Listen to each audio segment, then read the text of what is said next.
नमस्कार, welcome back आपके channel आज़ाद education centre पे। दोस्तों, आज हम एसएससी जीडी एग्ज़ाम 2023 के जो कि 10 जनवरी के फर्स्ट शिफ्ट के प्रश्न होने वाले हैं, उनके महत्वपूर्ण प्रश्नों को करेंगे। हम उन प्रश्नों को करेंगे जो कि फर्स्ट शिफ्ट में पूछे जा सकते हैं। यह बहुत महत्वपूर्ण प्रश्न हैं जो कि आपकी फर्स्ट शिफ्ट में पूछे ही जाएंगे। तो दोस्तों, अगर आपने अब तक हमारा यूट्यूब चैनल सब्सक्राइब नहीं करा है तो प्लीज़ कर लीजिए। चलिए बिना देरी किए शुरू करते हैं। हमारा पहला प्रश्न है, सिंधु घाटी 4 बड़ी प्राचीन शहरी सभ्यताओं का गृह था। निम्नलिखित में से कौन सा उनमें से एक नहीं है? तो उनमें से कौन सा नहीं है? ये रूस जो है ये नहीं है। सिंधु घाटी विश्व की 4 बड़ी प्राचीन शहरी सभ्यताओं मिस्र, दक्षिण एशिया, मेसोपोटामिया तथा चीन की सभ्यताओं में सबसे प्राचीन मानी जाती है। सिंधु घाटी सभ्यता की सर्वमान्य तिथि 2400 ईसा पूर्व से 1700 बीसी मानी जाती है। रूस में कोई भी सभ्यता विकसित नहीं हुई थी।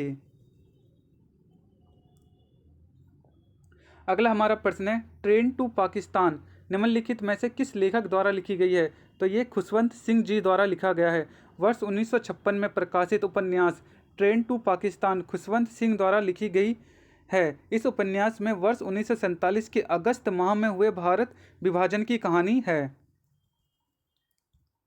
अगला हमारा प्रश्न है, भारत और पाकिस्तान द्वारा सर्वोच्च नागरिक सम्मान भारत रत्न और निशान ए पाकिस्तान पाने वाले एकमात्र भारतीय नेता कौन हैं? तो ये कौन है? ये मोरारजी देसाई हैं। भारत रत्न मोरारजी देसाई और ऐसे पहले भारतीय नागरिक हैं जिन्हें पाकिस्तान के सर्वोच्च नागरिक सम्मान निशान ए पाकिस्तान, पाकिस्तान का सर्वोच्च सम्मान किस नाम से जाना जाता है? निशान ए पाकिस्तान के नाम से जाना जाता है, प्राप्त हुआ था। इन्हें भारत के सर्वोच्च नागरिक सम्मान भारत रत्न से वर्ष 1991 में सम्मानित किया गया। मोरारजी देसाई भारत के चौथे प्रधानमंत्री थे। अगला हमारा प्रश्न है, मार्शल आर्ट थांग टा किस भारतीय राज्य से संबंधित है? तो इसका संबंध मणिपुर राज्य से है।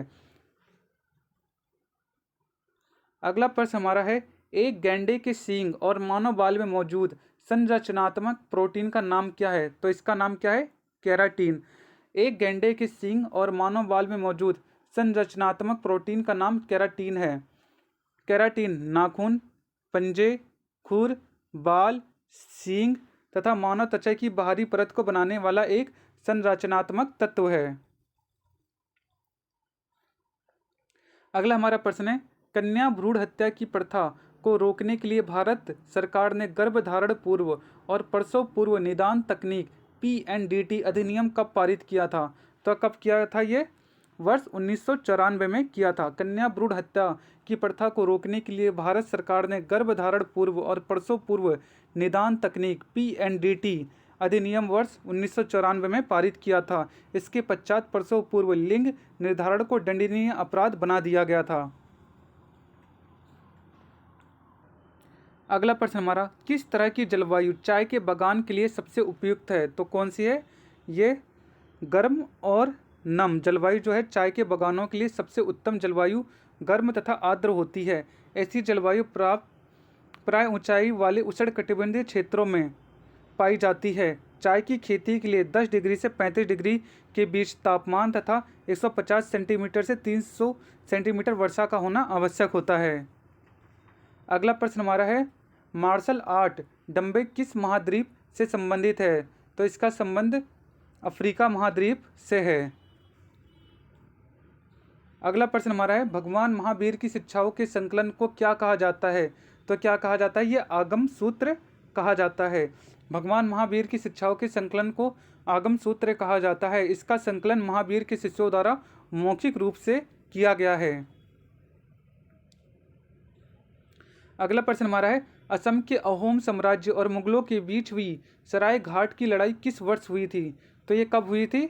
ये 1771 में हुई थी। असम के अहोम साम्राज्य और मुगलों के बीच हुई सराय घाट की लड़ाई 1671 में हुई थी। इस युद्ध में अहोम साम्राज्य के सेनापति लाचित बोरफुकन के तथा मुगल सेना का नेतृत्व राम सिंह ने किया था। इस युद्ध में मुगलों के कामरूप पर अधिकार करने के प्रयास को विफल कर दिया गया था। अगला प्रश्न हमारा है, असम में पारंपरिक घरों को शेल्टर पर क्यों बनाया जाता है? तो क्यों बनाया जाता है? ये बाढ़ और वन्य जीवों के खतरे से बचने के लिए बनाया जाता है दोस्तों। क्योंकि असम में बहुत ज़्यादा बाढ़ आती है, इसलिए वहाँ पर क्या कहते हैं, घरों को बांस के ऊपर बनाया जाता है, कुछ ज़मीन से कुछ फीट की ऊंचाई पर बनाया जाता है।